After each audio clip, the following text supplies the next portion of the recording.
So when you have that conversation with either a potential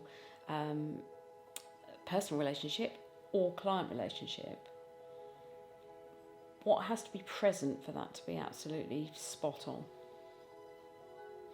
I think from an exterior perspective, simple things like eye contact, not interrupting necessarily overly, right? Sometimes in life you do naturally both go for the same conversation point at the start.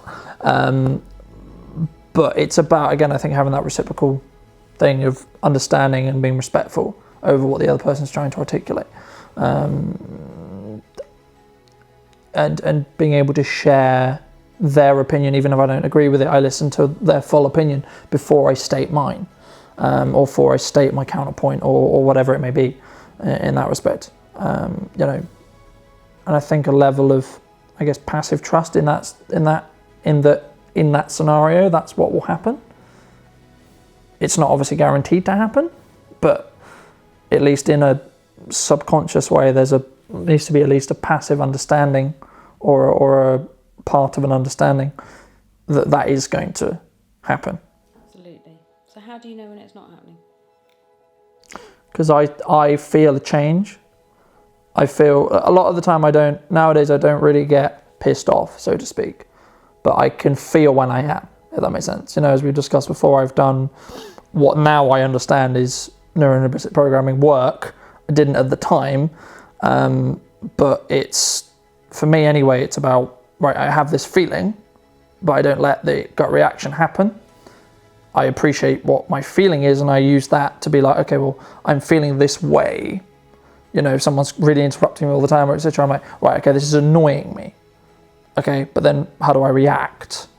Or how do I change? Or what do I do in that scenario to diffuse it or change it in such a way which allows me to see that, and see the change in the physical or conversation that I want. So if it is someone interrupting me, for example, how can I try to facilitate the situation so they're less likely to be given opportunity to, or they're less likely to feel that that's an okay process. Now is now the convenient time for me to explain how that feels, or is now not. And depending on the situation will depend on the answer to that. So you're giving people a lot of rope, so to speak, aren't you? But in quite a short space of time. Yeah. So they've got to fulfil something. So how do you know what is present in a relationship that's going off-piste a bit? So what is present? If we were sitting here now and those pop-ups were coming up as if say, I'm not feeling good about this, what is present at that time that's making you feel like that? Again, it's very... there's probably ways I can... What is there a lack of? Again, it comes back to that warmth feeling again, like that. Something about something feels off. Like, I don't know how to describe it, because as I said, a lot of how I've done what I've been able to do is on instinct and belief internally, and being in a position where I know that I will just know, I'll feel it. I'll be like, something's off here. I won't necessarily at that moment know what it was, but with that person, I'm like, okay, there's something.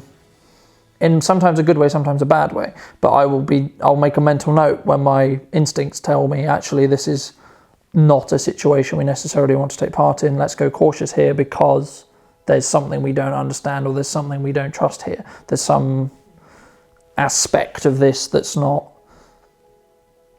okay, I guess, or there's something that we're not connecting with. I think this is worth unpicking, this one, because if we're interacting now and you're feeling okay, there's clearly something present. I know we're filming, but even when we haven't been, we have a rapport. So well, we had that rapport, sorry to cut you off, but we had that rapport, I think, from the first or second call that we had. Absolutely. So what was there? What was there for you thinking this is going to go somewhere? This is, I'm okay with this. Because I have this with clients. I mean, I'll have this where I don't work with everybody that comes to me, because I have my things present that I... The initial thing that jumped to mind was the mutual respect was there. I can't exactly describe how and what about it was there, but that's what the initial feeling was. When in our first conversations before we even discussed, I don't think we even discussed working together at that point. I think it was literally just, who are you? What do you do? Because I know you were passed on through another mutual friend, and then it was just like, okay, well, let's get to know each other a bit more and see whether there is something reciprocal there. So we're on the train tracks and we're going along. What would have pulled me off of the train track just momentarily for you to recoil and think, because there's something more in this, and I think by talking around it, you're using words like intuition, insight, gut feeling, and that's great. That's exactly what you have got, and that's exactly what this is about. It's going to be super helpful for you to actually nail down a bit more what that means. So going back to the question, in a relationship that's going somewhere, business or personal, there's things that are attached to that.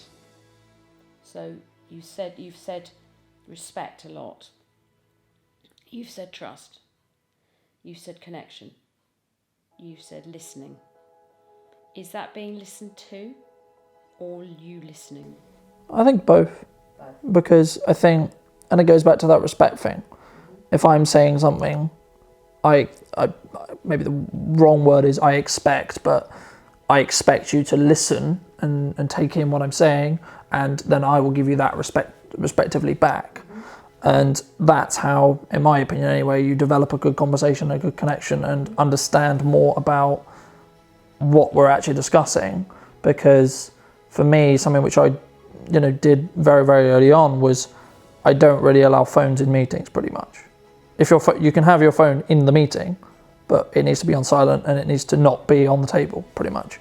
Because there's sometimes this misconception, or sometimes it has happened where people are like constantly looking to the edge or etc. And that what they're looking for is a notification on their phone or something to distract them from sometimes the difficult conversation which we're having, because their brain's going, don't want to answer this, don't like this. So what message are you getting from them at that point?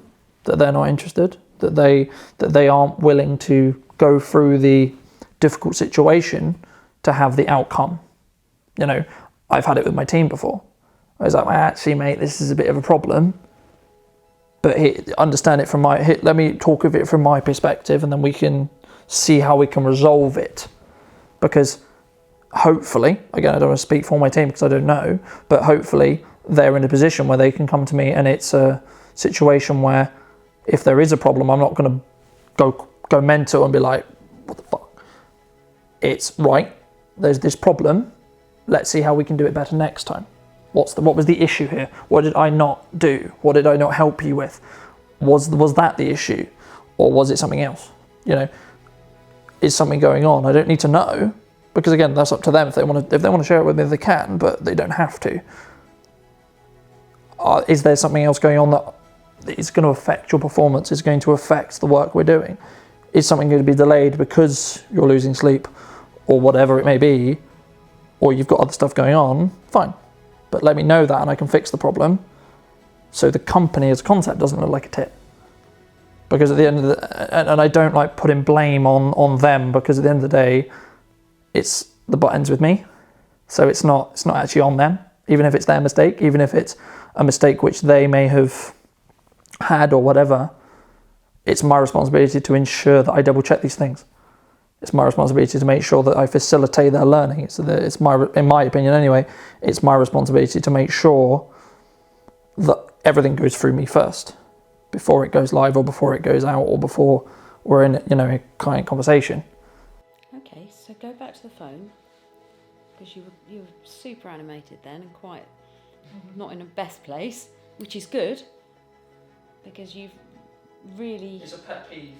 You've really demonstrated that somebody having their phone, and so if we're talking now, one of the things that would have pulled me off the train track is if you're explaining to me something or talking and I'm looking at my phone all the time.